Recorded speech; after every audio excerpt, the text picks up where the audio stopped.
Good morning, everyone. Welcome to the Modern Market. This is our daily show from Monday to Friday at 7 a.m. Eastern Time, 12 p.m. GMT, every day of the week, where we discuss all things to do with the modern market. That is the crypto market, the NFT market, and the quantum cat market. We're going to get into all the NFT market happenings from the last 24 hours in just a moment. But before we get there, we are live on X. We are live on YouTube. We are potentially also live on my profile on video on X. I don't know if that's definitely happening. I'm attempting to do that. Someone could give me a thumbs up. It would be great to see if that's actually working, because I don't know right now. But just a reminder before we get into everything, this is not a financial advice show. We do not know anything for certain. We are just doing our best to provide you the best information we can. Please do exercise your own judgment and proceed with caution. I said all of that in the wrong way around, and it felt really awkward not saying it the right way around. Dow Jones in the comments straight away. GM DJ saying it's working. Absolutely love to see it. So more people watching as the same time as they're listening. It feels kind of fun. Legendary. Those numbers with a little I next to it on the show is pumping. How does that feel? How does that feel? Where are those numbers? Which numbers? GM, by the way. I'm also getting the order wrong. So GM first. Where do I see a number? Right in front. As in the on StreamYard. It tells you how many Oh, people are watching. I can see that number. Only you can see that number. What? Yeah. That is terrible. Okay, well, I'm having a lot of fun. I'm having a lot of fun. There are more than 20 people watching you specifically, and that fresh haircut. Well, it did pay off then, right? It did pay off if we have so many people watching. We'll never know. We'll never know why they're watching. I think they came to see the show. They stayed for that fresh haircut. I did say you need to take some thumbnail pictures immediately. Sammy had a little comment yesterday. I don't know. He's up on stage with us. Sammy, good friend, great content creator, said that we capitulated to the shocked thumbnail photos. Legendary. Do you have any comment on I the didn't go various for mouth poses that open. you did I for the didn't go thumbnail? for mouth open though. That was for those who don't know. Mr. Beast kind of had that interview where he said that basically they did A/B test, open mouth versus closed mouth thumbnails, and saw that the open mouth ones performed better. So every YouTuber kind of started to copy that until Mr. Beast arrived to a conclusion. Well, now it's not alpha anymore if everyone's doing it. And we do have shocked face thumbnails, but I didn't go for the mouth open trend. That hasn't happened yet. I said specifically, we need this trait. We need this Mm-hmm. trait. When are we going to see open mouthed legendary? Gen 27 legendary. Not before Gen 27. It's gonna Do we take a have to couple stake? iterations. Do we have to stake normal legendary? Yeah. And we'll get a few. We'll get an open mouth trait. I thought my open mouth trait was pretty good. I don't know if I shared it in public, but what did you think of that one? I liked it. I think it's what do you want me to say to that question? I don't know. I don't know. I think it's an important question, because trying to pressurize you to get some to create some new traits for us on these thumbnail photos. For I people who created don't know, fresh haircut legendary trait, so I feel like that's a good start. fair enough. That is a very, very good start. But for the people who don't know, I'm sure you do, but we are expanding. Well, we're not necessarily expanding, but we're doing our best to provide the content in different places. So, yes, we have been going live on X for a long time, like purely in the space. Then we started going on YouTube live. Then we started putting thumbnails on top of our YouTube videos, which started literally yesterday. And we've done 2 in a row now. So just keeping on building like that. And now we're doing this X experimentation with the video as well. So let us know in the comments, either today or in the next upcoming days. I will ask again where you prefer seeing the show best. We're just trying to see how this stuff goes. Legendary, any thoughts from you on the experimentation, on the growth that we have been attempting before we get into today's headlines? I'm looking forward to Apple Vision Pro mixed reality spaces where I can just sit there and have my goggles on. This will be fun. What have you? Okay, we're going to get into the headlines in a second, but your Apple Vision Pro, I did debate. I think I maybe did include it in one of the snapshots last week, just like before it was going to go live. From everything that you've seen up to this point from prominent people who have been either reviewing it or sharing their experiences with Vision Pro, what is your take on it? Why are you excited about it? Are you interested in it? Well, I have massive FOMO, and I'm debating whether I pick up one right now, which has been like, there's a couple people imported them to Austria as well. They are only selling in the States right now. I would have to like pay about a 1K premium, or when I'm going to East Denver, if I'm just going to pick up one in the States, which is going to be like in 2 or 3 weeks.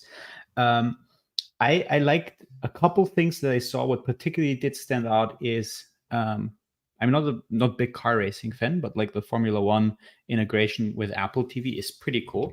So basically, when you have the goggles on and you watch the racetrack, you have a virtual 3D model of the racetrack in front of your TV, where you can see like the cars in life moving like from a top-down perspective, which is pretty sick, and also the integration with the entire Apple lineup. So from a productivity standpoint, it's pretty cool. I've saw people like editing videos, and you watch a video on your screen, you pull it out from the real screen, place it in a virtual basically area next to you, and then you have your keyboard in front of you, and you can just type on a real keyboard, and you see the text above the keyboard in mixed reality. So that productivity lineup is pretty insane. I would say from like, if you're a gamer, it's not worth it. If you want the thing for gaming, go like for Oculus Quest 3 or whatever. But if you're in there for the productivity, or you just obviously want to pay an overpriced amount for like a Gen 1 product to experiment with it, it's pretty fun. It's pretty cool to have, but it's definitely for the mass market, it's a tech that probably needs a couple generations to be refined enough. It's still like super heavy. It's not as comfortable. Like it did have multiple headsets, like the Quests, etc., the HTCs, and from what I've heard, it's like the heaviest, despite having the battery pack separated. So there's a couple of caveats to keep in mind with it. Yeah, interesting. So I saw that same Formula One video and I thought that looked amazing. The Formula One video looked amazing. And I saw some basketball videos as well, how it can kind of augment your experience of just watching the game with either pull up statistics or different views of the court or different bits of analysis that you can put in different places and see in real time. Thought that was very, very cool, how it might be able to augment the sporting experience. But from a professional perspective, I think that it's so unbelievably cool to get, like, could this be the death of tabs?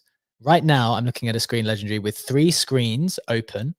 You're in the middle window, sorry, 3 windows open with about 15 to 16 tabs in each, because I've got one of the bigger widescreen things. Could this be the death of tabs because you can just put different windows in different places? Or do you think in this world you would still have tabs in the windows that you put in different places? I mean, probably knowing myself as a person with like hundreds of tabs open, like my mixed reality would just be a total mess with 100 tabs floating around in my living room. So I feel like it would be pretty chaotic for me. But I think if this becomes like a consumer product, it will change loads of experiences.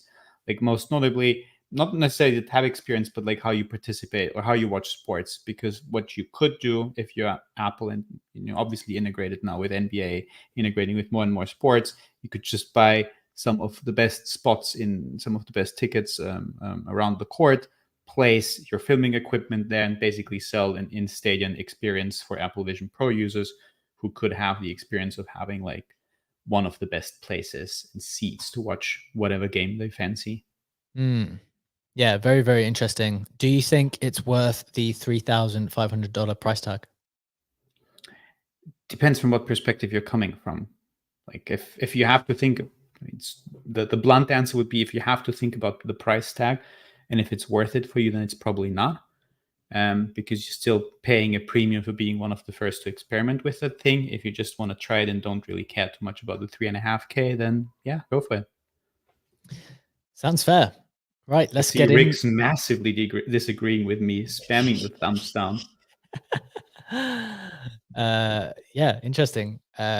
Always spicy takes from Riggs. I guess it's completely up to people to decide. It is very expensive. It's definitely very expensive at the moment. Looks so damn cool for the moment, though, as well. There Riggs, he you is just on joined us. stage. Give us your quick take before we hit the headlines. These things are fucking garbage. I mean, I honestly, for $3,500, $4,000, no chance I would buy these. They've been proven people don't want to wear things on their face. Give it 3 months. You'll never see them out in public again, other than for 5 or 10 people.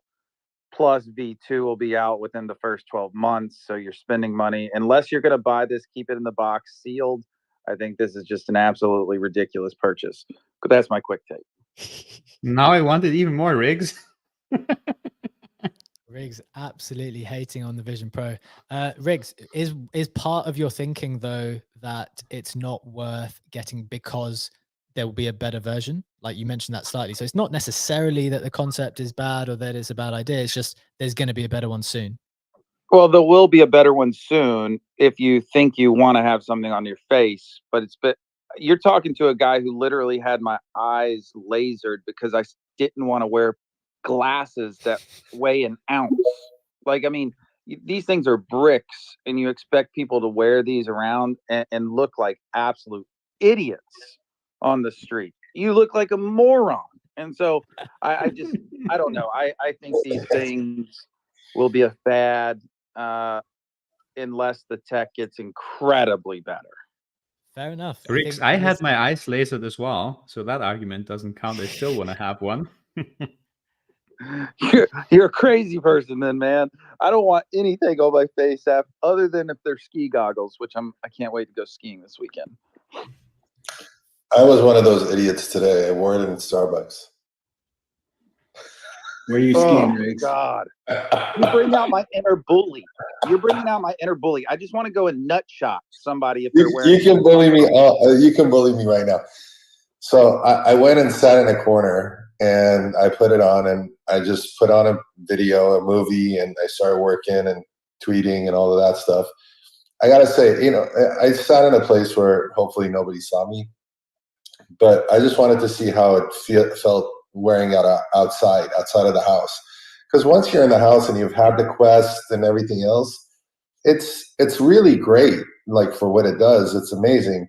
But it's when you're not at home and you have access to all these like screens and your amazing movie screen and all of this stuff and being able to do the things that you can do on these giant ass screens that are floating up in the sky, that's when it really feels amazing, right? Is it ridiculous to wear it out in public? Yes. I'll never do it again. I'm sorry. It's not going to happen ever again.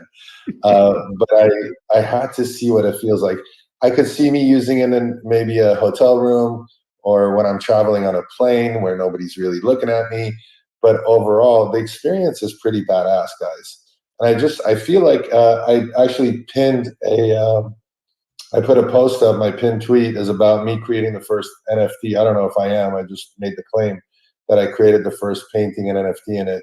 It was a horrendous experience painting it, but I'll tell you, I spent over 4 hours painting this piece, and it was a struggle the whole time, but I had so much fun doing it, and it felt like I was working on a real piece versus when I'm painting in the Quest, I just want to get out after 2 minutes. I just can't stay in it. So there's a familiarity of it where it feels like an extension to the iPad, the iPhone, et cetera, but at like a huge, a much larger scale and a much larger quality as far as like what you're experiencing. So experientially, it's an incredible device. If it gets smaller and lighter and less ridiculous, I think it's a winner, but that's probably 2 to 5 years away. For now, I'll be keeping it in my own studio or in a hotel room or on a plane where nobody's looking at me, and I'll be creating stuff with it. And once the apps for creators come around, it's going to be really cool. Sounds very, very interesting. Cool to hear like the perspective of maybe as an artist, how that kind of plays out, and also actually being out and about with it. I definitely do see the potential. One counterpoint to what Riggs was suggesting was that it's kind of ridiculous how we go about with our phones, to be honest, at the moment. Like, I know it looks crazy because we're not used to it, but this idea, and I've been thinking about this more and more with the amount of neck pain that I've been getting from how much work I do just like staring down into this tablet, that it's just a terrible, terrible experience. And I'm sure that could even feel very crazy to people or look absurd when people are like walking down the street, looking into this strange rectangle, walking into people, walking into lampposts, like doing all these crazy things. So I guess this is like an elevation of that point, but there's something strange about it for sure. But Funky, your hand is raised. What are your thoughts on this before we get into today's headlines? Super quick. First and foremost, legendary. I heard you're coming to East Denver. I hope you're ready for the biggest bear hug in your life when I find you. More importantly about this Apple Vision Pro thing, I just Alex Finn, aka formerly NFT God, he's been doing a lot of like video stuff showing it off. And the one thing he said after his pros and cons, like of using it a good bit, he said your eyes just aren't used to staring at it. He said after like 30 minutes, his eyes started to hurt, and a lot with like facial muscle fatigue, because as Riggs pointed out, you're basically wearing a brick on your head. So, you're trading in that neck pain for the tablet, B-Check, for something else altogether on your face. And I'm with Riggs. I don't think I'd want that. Although I think, at home or whatever, maybe in the future when there's a lighter version, sure. But yeah, not right now. Got it. Okay. So we got to choose our poison. As with a lot of life, we got to choose our poison, either neck pain or eye pain or some kind of dystopian future. Got it. Let's get into the headlines, and then we're going to get into some discussion on all of them. As always, remember, this is pinned up top in the snapshot. As always, if you do find it brings you some value today, please do give it a like. So starting with the price action, we've got crypto at Bitcoin 42.9k, which is flat. ETH at 2.3k, flat. Solana 96, Ape at 1.4. NFT volume on ETH was at 11.5, Solana at 1.2. Maybe that's because it's gone down. I don't know. That was the number from Crypto Slam. Bitcoin is at 8.2 million of trading volume. And into the headlines, number one, Quantum Cats raised $12.7 million. That's 300 Bitcoin at 0.1 BTC per cat. That mint has concluded. Number two, bankrupt crypto lender Genesis asks judge for permission to sell another 1.6 billion of crypto holdings. I think that's quite important to touch on. Haven't seen many other people talking about that. And number three, Yuga Labs Dookie Dash 2.0 game announces you can play with your own ape and build, sell custom skins. Hopefully we'll have some time to touch on that too. Getting into some floor prices, we've got CryptoPunks down 1% at 59 ETH, Bored Apes at 24.5, Mutants at 4.3, DGods at 3, Captains at 4.4, Azukis at 6.7, Penguins down almost 5% at 15.4. That was the kind of big mover down from the major ones. Moonbirds at 1.1, Noun's winning bid was at 7.5 ETH. Couple of top sales, more top sales on Doodles. This Doodles whale sold for 40 ETH, that's $93,000. And a huge CryptoPunk sale, 3D glasses, purple cap selling for 150 ETH. That is $350,000. Legendary, those are the headlines. That is the price action. Before we get into the headlines, any numbers catching your attention? Definitely the doodle. Was it Blondie again picking up the doodle grails? Do you happen to know that? I think Riggs, it was, yes. Riggs seems to be confirming that. Yeah, that this was the case. I also did pick up my first doodle. I told you about my doodle odyssey. No, you didn't. No, I told you on the show with like not liking them from the get-go and then kind of changing my feeling about them over the course of the last year and wanting to pick one up, and which I finally did. But I want to have a couple more. Oh, wait, when did you get it? Did you get one yesterday or the day before or this week? On the weekend. Yeah. Very nice. What kind of trait did you go for? Did you go for a floor one? Did you go for a interesting, different looking one? No, so because I'm still looking for one that I like, really, really vibe with, and I just wanted to have one and not have to wait for so long. I just went for like a floor one in the meantime, but I'm still searching for something more exquisite. Okay, that's a great question. I've seen NFT Stats, who's with us now, kind of tweeting a lot about the Doodles move. Want to go to his thoughts in a second, but Legendary, you first. Why do you think there's been this how would you describe it? This re-emergence of Doodles, this reconnection from lots of people who've been in the space for quite some time with that Doodles IP? Very good question. Don't have a good answer to that. For me, it was, well, A, noticing more on the timeline, and B, having those thoughts that I just start to like the art and the brand more and more, but I haven't had a chance yet to follow up on the news and to actually get a grasp on why interest was increasing and why floor prices were moving over the last couple of weeks. So I don't have a good answer to that because I'm not at that stage yet. So why was it that you specifically moved in then? For me, was like it was Charles specifically, like the content creator who Okay. has that Doodle 3D model in his office and has like great content around his Doodle, and seeing that over more and more over time, like for me, basically caused to vibe more with the brand and have a look at more and more Doodles. Then I also saw a couple grails that I was looking at. Was like, okay, fuck it, I now want to have a couple of them. Interesting. Okay, so someone, an influencer, doing their good, the honest work on you. Interesting. Riggs has their hand raised. Just wanted to go to NFT stats first because I know that he's been reporting on some of these Doodle sales. Sam, welcome to the stage. What are your thoughts on this kind of reconnection with the Doodles IP? I think a few things. I think one is that, I think throughout the FUD and the negative energy toward the Doodles, the team has actually kind of been in the background.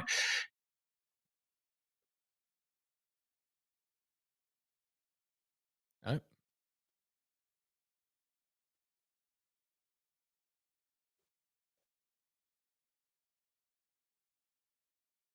My audio's gone. I can hear you, B-Check. Okay. Yeah, I think we lost Sam. Oh, okay. We've lost Sam. Sam, I think you've got some connection issues potentially. I thought it was just me who'd gone. Nah, actually, it's kind of weird. I also dropped off the stage. I don't know what's going on. Yeah. Okay. All right. Let me try to get you back, Legendary. Sam, maybe if you drop down and try to come back as well. And in the meantime, Riggs, what are your thoughts? Yeah, I think it's very similar. I mean, different tactics, but very similar to the Pudgy Penguin saying, where ultimately people are really realizing what this team is building from a brand standpoint with the experiential aspects with camp. I think we're all getting rugged. Can T-Ro, you hear me? I can hear you, T-Ro. Yeah, we can hear you, T-Ro, but Riggs was speaking at the Riggs moment. is in the ether. He has floated away. Just like No, Solana has T-Ro. gone down, Riggs has gone down. Okay, T-Ro, we can hear Riggs. We can hear Riggs. All right, So I'll get down. you need to drop down and come back. Oh boy, yeah, this is an interesting one. So no, ultimately, I think people are realizing the brand that they're building and the partnerships that they're creating with some extremely well-known brands like the G-Shock watch that just happened. And so when you add that with the improvements in the increased focus of building culture on the blockchain, which I think Austin has just done an absolutely fantastic job of being out and speaking on multiple spaces, hosting different spaces, just vibing with people on the timeline. When you start to build that while the team is actually building a brand, I'm a big believer that I think culture is one of the greatest utilities that a team can provide. And so I think that they have really put a revitalized focus on that. And so you're starting to see that. And so I'm a big believer. I've not been a Doodles fan. And by the way, I own Zero right now. Legendary, you front ran me on one of those because I am actively looking to pick up either several of them or one rare in particular that I've been after for a couple weeks, because I just think that they're going to take a big step forward as they continue to execute on these brand partnerships and continue to focus on the culture. Very interesting. It's so interesting, isn't it? How, I mean, I think you made some really good points there, Riggs, which shows like a bit more in-depth knowledge than the average participant. You mentioned Austin, who I don't know specifically what his role is, but definitely since he's joined, there's been a bit more, a better connection with like the broader NFT group of participants. and he certainly seems to have connected that up quite nicely, creating an overall better impression of the brand. So I think that's definitely been nice. And yeah, it's just so interesting to me that so many people, including yourself, seem to be kind of really coming out in favor and wanting to get involved. Shout out to Captain, who just said that Doodle CEO will be on Coffee with Captain next at around 9 EST. Definitely go check that conversation out after. Legendary, any final reflections on Doodles before we hit the cats? No final reflections, but I think we have Stats with us back on stage. So we can Hopefully. give that a try again. I'm a bit hesitant because for me it shows that he's still connecting. I don't know if you can see him as a speaker already. It says he's a speaker. Sam, welcome to the stage. Can you hear us? Are you rugging? Any thoughts on Doodles? No, I think something's not working right, Sam.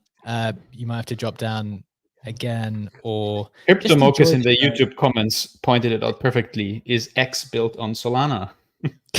Solana is raking havoc with the whole online ecosystem. That must be the case. Okay, we want to talk about Quantum Cats because they did a huge mint in the last 24 hours. The details were that they raised, how much was it in the snapshot? A total of $12.7 million. That's 300 Bitcoin at 0.1 BTC per cat. A couple of questions, both for Legendary and others. If you have something to contribute on the cats, please do raise your hand. Legendary, is this good value? Where do you see them trading when they go live for trading a little bit later today? I mean, it's me purely speculating. I'm not following that ecosystem too much, but just judging by the fact that all of them sold out within a couple seconds during the mint, I do think that there is definitely more demand for that, and they will see a nice spike in price. Fair enough. A few more details from the mint was that the Quantum Cats have sold out 313 cats, which is only the amount that got to public. They sold out in 2 seconds during the public mint. Distribution of the cats to wallets is planned for today, alongside refunds for any overpayment. A couple of different perspectives I heard on the timeline, in private conversations in the last few days. I just want to bring those two up and see if we have any takes on it. First, the point that they're like a team which is incredibly popular. I think that's the first point. Udi is very well known, and so has managed to create an outstanding aura around the cats. I think the work that they've done obviously connected to the Taproot Wizards collection, which is probably the most highly anticipated collection. It was expected that primary collection was going to come first. They've obviously front run that collection by releasing these cats first. But it's just very, very highly anticipated. So that's all the good stuff. Good stuff is that amazing team. They've raised a bunch of money. They want to do cool stuff on Bitcoin. They really want to push Bitcoin forward away from the laser eye crowd that are obsessed with just keeping Bitcoin purely pure, just to store your digital gold and just sit with it. They want to move it forward. They want to kind of push the culture on top of Bitcoin as well. So that's the positive side. The second side has been it's very expensive. People have kind of brought up the comparison with Moonbirds, which was very expensive also at the start, although that obviously went up in price a lot and then went down. So I just wanted to put those two things out there. Where do we kind of sit, Legendary? Do you have a particular feeling on that? Would love to hear anyone else's thoughts if they want to raise their hand. What is the exact question in terms of the feeling? Which of the two scenarios are you leaning towards? Is it an outstanding team going to really break Bitcoin and build something really interesting, or alternatively, is it overpriced hype? It's a super hard question. Again, I know that they've been excellent at gathering attention from what I've gathered from some private conversations, there are a couple of cool things that I heard them talk about in terms of the vision, but I haven't had a chance to like dive deep into the more concrete stuff to give you an educated answer on that. But to me, it's already a good sign if someone is able to garner the attention on X, because it is, after all, a fight for that attention span. So that's definitely a good start, but I can't realistically talk to the sustainability of it at all. Frankly, maybe that's the point. Like, I know you're saying that you haven't done a huge amount of diving into it, but I don't know that there's that many details out that you can even dive into necessarily. Like, I know they've said that they want to push this stuff. Unless anyone wants to correct me and say that there's like a kind of very clear roadmap or clear plan. I know the OpCat thing, Kusho, you know a little bit more about, so maybe you'd be good to come in on. I'm going to come to you in a second, Kusho, when you're ready. But first, Tiro has their hand raised. Tiro, welcome to the stage, my friend. What are your thoughts on the cats? Good morning. I think the cats are once they're on the ordinals and like they're kind of on Bitcoin and they're inscripted in there and inscribed or whatever you want to call it. Like now it's just like a provenance play to say we were this and this is that, and I don't know what more they have to offer. I've kind of looked into it, and obviously they have a great community, so you rely on that Taproot Wizards and all that, and hopefully there's some communication and networking that goes on with those people. But other than that, like I don't see it as a big play as far as long term. And if you're talking utility, I don't know what utility you would bring other than getting you whitelist to other ordinal Bitcoin type things. And I think the Solana wallet, not Solana wallet, the Magic Eden wallet that's going to have the ability to have Bitcoin and Ethereum and Sol, and being able to possibly trade in the background without even knowing which one you're using, and having them do the back end change for the network or the token that you're on to do the exchange. And that could be good for them. But other than that, I don't see much at all. That's why I didn't buy. But I also wasn't a allow list person, and $4,000 is a lot of money. $4,200. Yeah. You really have to be committed. So fair enough. Yeah, it is definitely a lot of money. Completely agree with that. So fair enough. Some people wanted to opt out on those grounds. Kusho, I wanted to go to you first, then hopefully we can get to Sam for some of his thoughts on the cats, as well as just general thoughts on ordinals at the moment. I think he should be up on stage properly now. Kusho, first though, is it fair to say what I just said, which is there isn't necessarily a clear roadmap on what the cats are seeking to achieve? Cats / Taproot Wizards, is that a fair statement, or is it just or is there something more specific? I think that's a very, very, very fair assessment of it, because they haven't said much, or rather they haven't said anything clear or upfront about what their plans are going forward and stuff. But you do have an idea of what it is. You have an idea that they're inclined towards more technical development and improvement on Bitcoin. You have the idea that they're trying to also contribute to the Ordinals Institute and to the Ordinals protocol and to the overall development of all these new features on Bitcoin. So I believe that that's the direction that they're going to. They're most likely leaning towards becoming a technical community of early adopters of,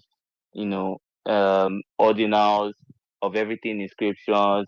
They're trying to be like the what do I call it? The main household name for everything that regards and relates to inscriptions. And I think they have a fair chance at that. But aside from that, there's nothing particularly clear or concrete about what they're planning next, right? Although they do have a kind of roadmap. I don't know if it's a roadmap, but they have like a development track on their Quantum Cats website about the kind of developments and proposals that they kind of want to push forward in the Bitcoin ecosystem. And that's why I think that they are going so far with this. Fair enough. I think that's a fair take and a helpful kind of assessment of where we are. And I know Kusho has definitely been diving into ordinals a lot more than us. So that's very, very helpful, my friend. Sam, welcome to the stage again. Hopefully you are up safe and sound now. I think I'm here. Yeah, I think you Can you hear me? Yeah, we got you. I blame the original rug. I was VPNing into Tensor so I could like look at. Apparently now at the USA you cannot do price lock. So I was VPNing into Hong Kong for Tensor. But it doesn't matter because Solana's down anyway. So like multiple things rugging there, like all at the same time. The VPN / Solana, all of it, all of the above. It is, yeah. I do think that Space is like one of the least reliable technologies in widespread usage right now. So that's a separate point. Indeed. Well, actually, want to touch on Solana maybe in just a second, but staying on the ordinals for a moment, what did you think of this?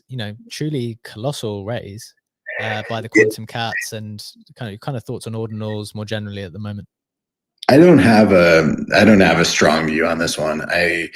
It's clearly puppets and node monks or node monkeys are like popping off, and you've seen like a bit of proof of concept there that things can maintain price for longer than a week, which is more than most NFTs can say for themselves. So like there's some good stuff happening over there for sure. I mean, Udi has kind of been like the person to follow when it comes to ordinals. So it makes sense that given the success of ordinals and given that this is one of, I'd say, kind of like the keynote people to be watching in this space, that his project would get off to this start. So I mean, it's certainly been a while since we've seen 8-figure raises kind of on primary. But yeah, I mean, I wish I had something intelligent to say. I don't really have a whole lot. Fair enough. I think that does kind of feed into the point we were making though before, which is that there's not a great deal to analyze or strategize on, because I think it has been left maybe quite intentionally vague for the moment. One thing I'm curious about, I think like there's been such a backlash against utility NFTs. I think like that was kind of like it feels like there's a bit of a like, maybe we experience it in the ETH ecosystem.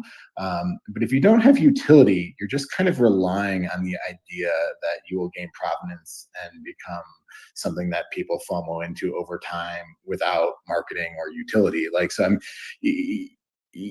I'm curious to see how many of these things work when they're, and I don't know if the Quantum Cats is a project that has kind of gone out of its way to say like we will not provide utility, whereas I've seen a few ordinals projects like say like there is no utility. And it's just kind of interesting. I think the reason the utility movement came along is because people bought a lot of NFTs that were expensive, and then a month later they're like, well, now what do we do?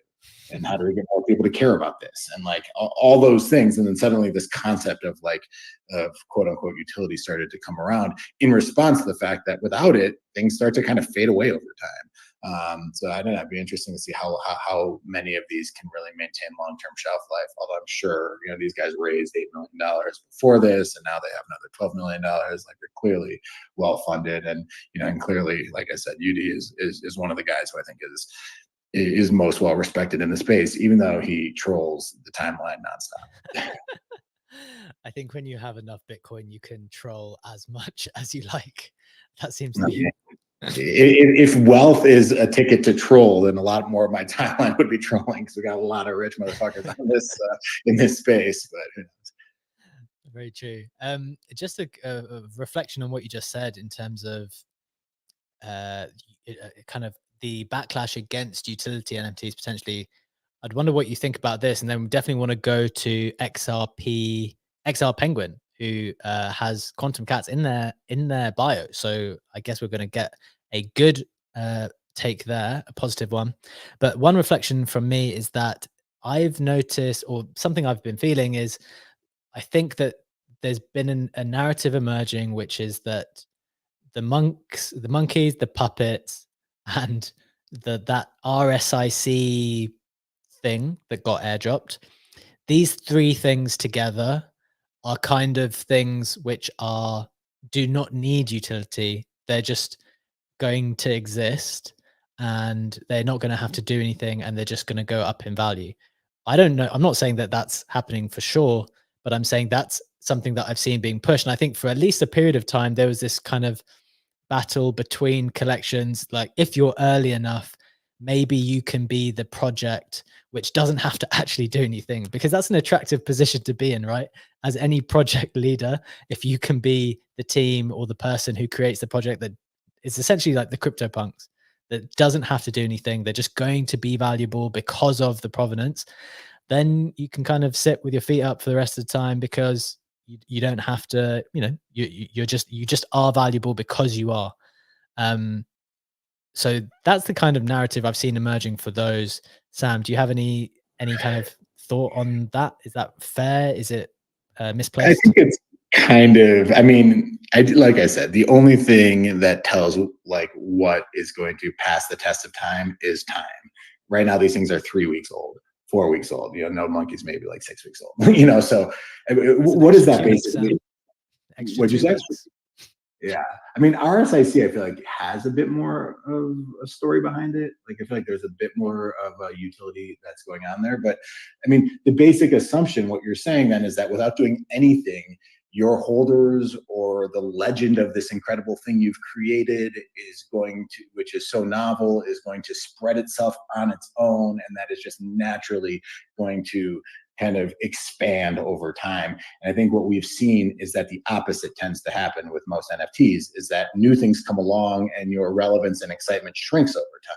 So it really needs to have something very unique in terms of narrative to be able to fight what has historically been the trend, which is that over time relevance shrinks because more attention grabbing objects enter the ecosystem and pull attention away from you, pull FOMO away from you. So I think it's a tough one to lean on. The Node Monkey community feels quite convinced of it. So I'm not deep enough in that to disagree with them. And you've seen like something like Bitcoin Frogs is kind of no one talks about, but it's still at double the price of Bitcoin Puppets, and it's a 10,000 piece collection. And I think that's similar in this kind of vein. But I don't know. I think that narrative runs counter to what I think the data suggests normally happens with things in our attention economy over time, with the exception of things like CryptoPunks and Chromie Squiggles. I think that's completely fair as a general take. Let's throw straight to XR Penguin. Welcome to the stage, my friend. I believe it's your first time with us. Quantum Cats is in your bio, so I'm expecting something bullish. What are your thoughts? Yes. Can you guys hear me right now? Yes. I'm on my headphones. Yes, we can hear you. Good. So I just wanted to break down a few things. I mean, first of all, I think 0.1 is a lot, but for Bitcoin MFers, is it? We've been in ordinals for a long time, and I think, if I'm being honest, a lot of people in ordinals right now have made a lot of Bitcoin from trading ordinals. So that's one thing. In terms of comparables, out the gate, of course, it is a high mint price, but if you think about it, if you look at the market cap, 0.5 Bitcoin, adjusting for supply, 0.5 Bitcoin would be the equivalent market cap of Node Monkeys. I don't think it flips it immediately, but I do think it will inevitably. So that's just my opinion. I think paper hands at first will put it at 0.2 or 3, and then I don't know in what time frame, but I think eventually it flips Node Monkeys. And why I'm bullish overall, Bitwizards are a Bitcoin native meme, so we can't discount that fact. And you've seen a lot of wizard derivatives up to now, and Udi has mentioned that cats are actually one of the best ways to get wizards. So he said that a lot, and I just want to say about the whitelist process. The first day was a shit show, but the actual day that it minted was great, it was smooth. I can't say that for the public. And this has been promoted by huge accounts. So we've got FaZe Banks promoted it to 2.7 million followers, I believe, and also Gordon Gonnerboard one.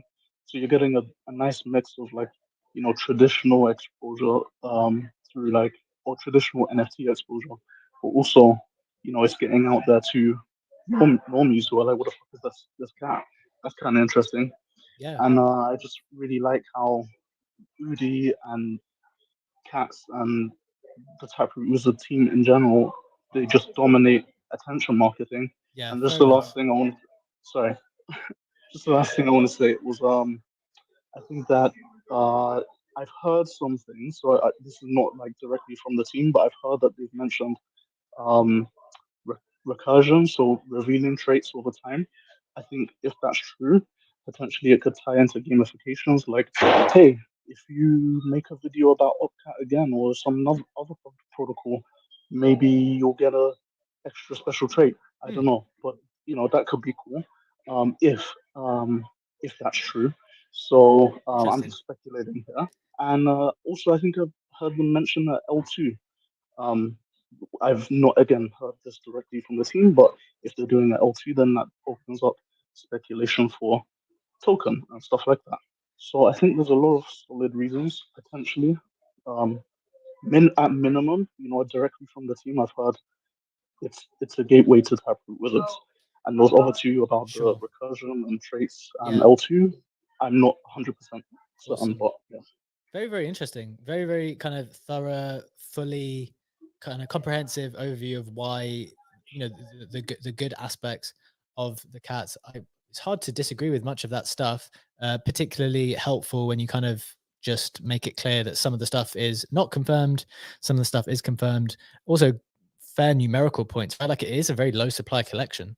It's a very low supply collection. And so you would think on a comparison basis with some of the other ones, it should trade higher. So interesting to see where that comes out. It's coming out later today.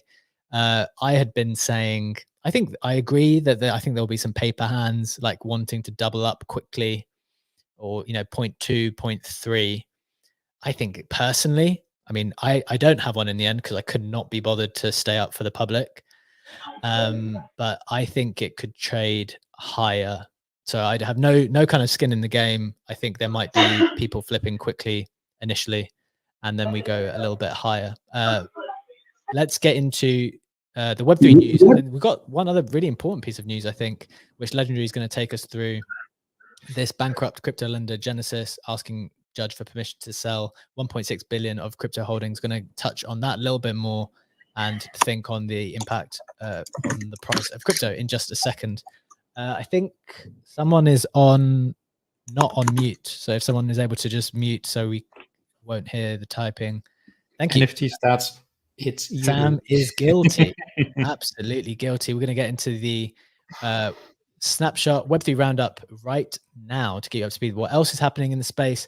As always, it's pinned up top if you want some more of the details. Number one, this is interesting. ApeCoin to host spaces with Optimism, Polygon, zkSync, and Arbitrum to debate the ApeChain proposals. Been speaking about ApeChain for a long time. Lots of people wanting to get paid to build the ApeChain. Definitely want to monitor that and see who wins out. Number two, Magic Eden announces preferred marketplace partnership with Penguins. That is huge news, I think, which maybe you want to just touch on for a second.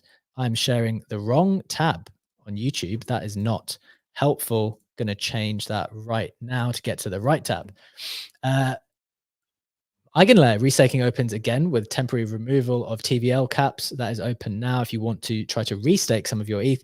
Number four Nicer Squiggle sales between 8.5 ETH and 9.25 ETH in the last day, including a Fuzzy, Color Spread 9, and a Slinky.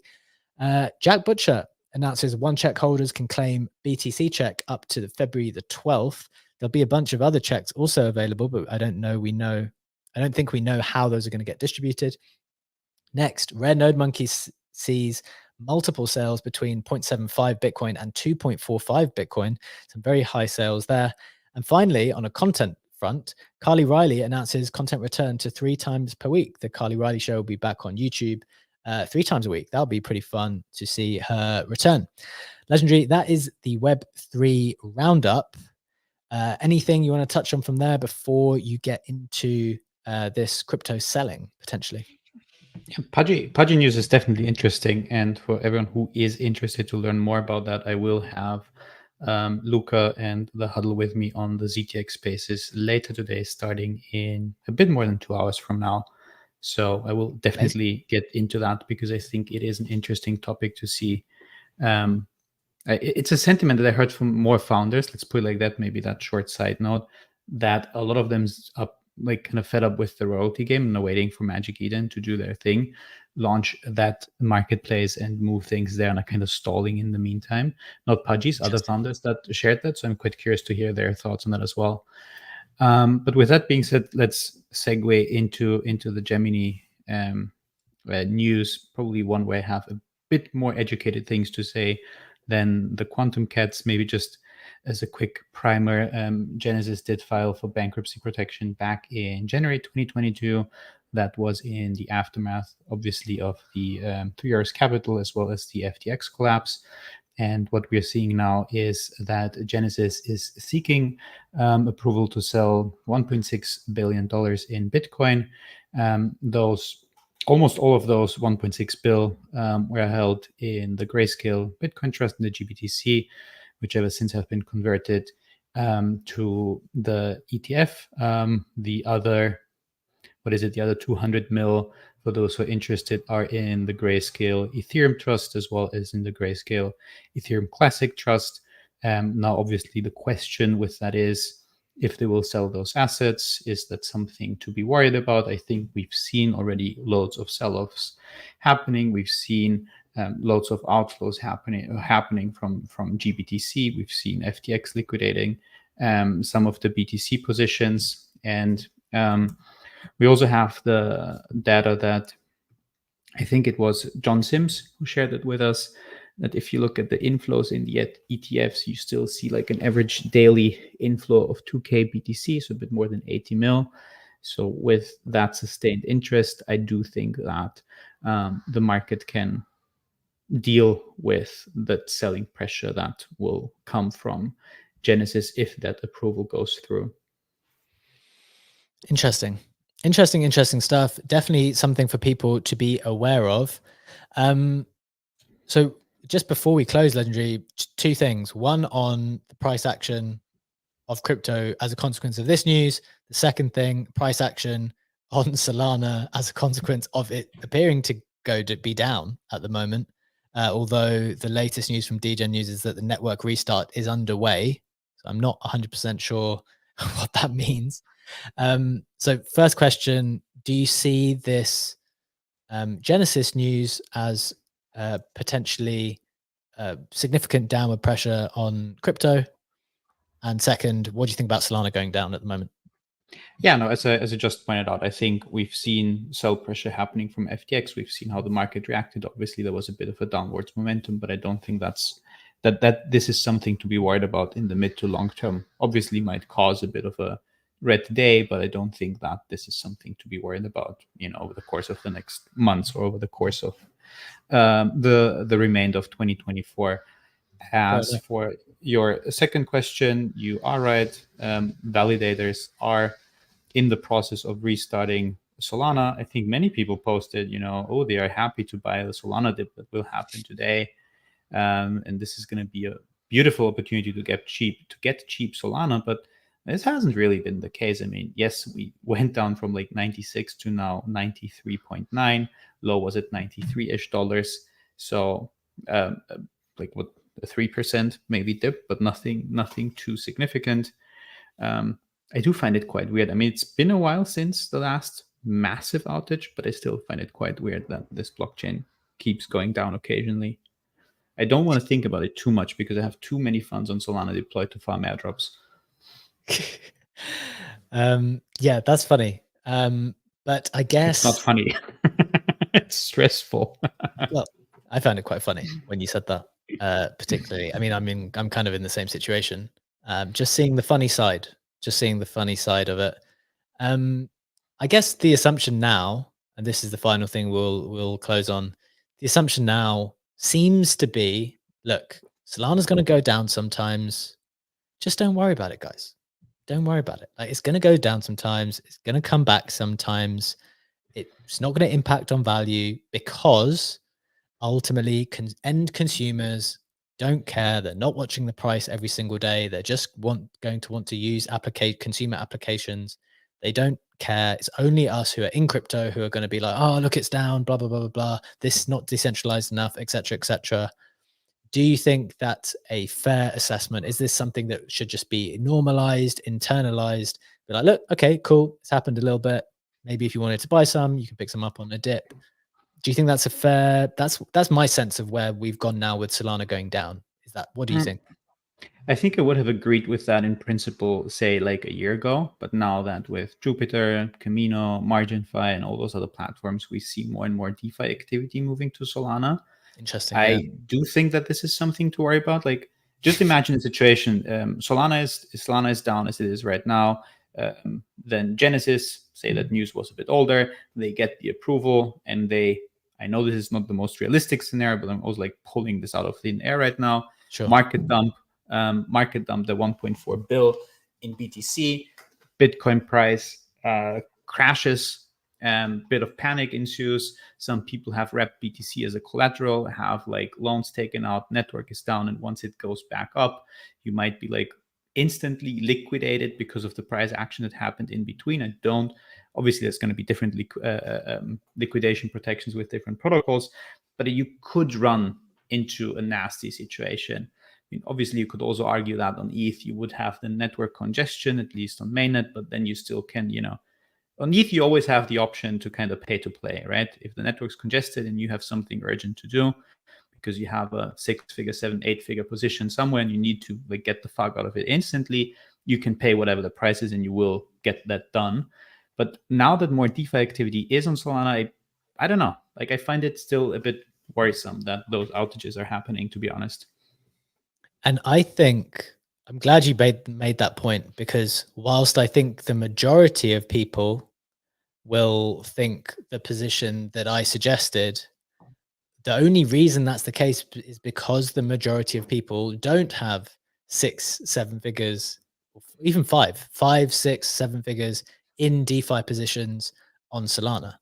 So, but I think it's a very, very good point that as it becomes to be taken more serious as a DeFi place, as a home for you to park your capital in a very serious way, then yes, you cannot have scenarios where the whole system goes down and people don't know 100% if your money's there. It's the same as in a bank when there's going to be a bank run or something goes wrong with your bank and your money is parked there. Once you become a bank, that's far more difficult. And I think ETH is probably more trusted at the moment. That's why people will want to pay for that extra security in that exact respect, because they don't want to feel like the network, even if it is temporary, and everything suggests that any of these outages will only be temporary. The thing is, when you're playing with people's money and it's 6, 7, 5 figures, whatever, I agree with you. Actually, that's when it becomes much more serious, and they're going to have to figure it out, because for a long period of time, Solana DeFi just wasn't really there, right? Or any time that it was there back in a couple of years ago, everything was a rug and it was just like, we're not taking this seriously at all. But in this cycle, there's like some serious players, a lot of attention, a lot of capital getting parked there. So I very much like that point. Any final reflections, Legendary? We've run a little bit over time. Any final thoughts before we close out? Yeah, one additional reflection. It doesn't even have to be like a catastrophic black swan event like the one that I just kind of tried to, draft. But just imagine an outage and you're on Sharkify and your loans are expiring while the network is down. And then you have to rush back in and basically be fast about it. I don't know if they even have the opportunity to like extend the grace period via the smart contract. I have no idea about that. There could be, now that there's more leverage, and leverage is always like the thing that exists obviously both in DeFi and NFTs, that more leverage is moving into that ecosystem, that reliability becomes more and more important. Do you know what? It's funny you mentioned Sharkify, because that's exactly what I thought this morning. Like, what happens if you had a loan open? And I'm obviously in the Sharkify Discord. I'm an investor, and they had actually put a note out this morning. So this was their solution to what you just said for the people who are interested. Like, what happens to the loans when the network goes down? So they said, attention all users, please read this. It's super urgent. Regrettably, Solana is experiencing downtime, necessitating immediate action from Sharkify to ensure the safety of our users. We are temporarily suspending the loan foreclosure option until Solana returns to normal operations. Updates will be communicated via announcements. Please remain vigilant if you have any pending loan repayments approaching expiration. So I guess like temporary suspension, basically. Not ideal, serious. Which is a great move, final point on that, right? Which is a great move by Sharkify to handle it that quickly. But if, the dev team is asleep and that outage happens at night, you still have a couple of hours maybe until someone can react. Exactly. And I think that just underscores why Solana is Solana at the moment. Very cool, awesome. Yes, we know it's probably going to come back and everything's going to be fine. But ultimately, when you're playing with big amounts of money, you're going to want that ETH security, at least for the moment. Guys, this is a fantastic show. Thank you, Legendary, so much for co-hosting. As always, thank you to our speakers and contributors, Sammy, Funky, Kusho, XR Penguin, and thank you everyone in the audience for tuning in once again. This was a great show. We've had more than 130 people live. We're live on X, live on YouTube, live on X video as well for the first time today. I think that worked okay. We'll be back again with you tomorrow. Have a wonderful day. Take care. We will see you tomorrow. Bye-bye.